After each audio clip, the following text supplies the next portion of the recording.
அதாவது இந்த மாதிரி கள்ள தீர்க்க தரிசிகளும் கள்ள போதகர்களும் உங்களை என்ன பண்றாங்க, வஞ்சித்து போடுறாங்க. அவன் எப்படி இருக்கானா, கிறிஸ்துவை போலவே வருவான். ஆண்டவராக இயேசு கிறிஸ்துவை போலவே வருவான். அவன் அவர் செய்த அடையாளம் அற்புதத்தை விட அதிகமா செய்வான். அவங்க மத்தியில அவரை விட அதிகமான வசனங்களை உங்களுக்கு சொல்லுவான். ஆனா அதுல சத்தியம் இருக்காது. நீங்க அறிந்து கொள்ளலாம். எப்படின்னா, ஒருவன் இந்த பூமிக்குரிய ஆசீர்வாதத்தையும் அவனுடைய தேவைக்குரிய ஆசீர்வாதத்தை குறித்து பேசினால் அவன் தேவனுக்குரிய அல்ல.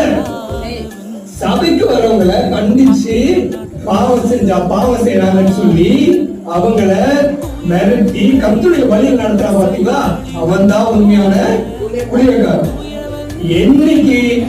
என்னைக்கு ஒருவன் இந்த பூமிக்குரிய ஆசீர்வாதத்தை குறித்து பிரசங்கிக்கிறானோ அவன் தேவனுடையவன் அல்ல.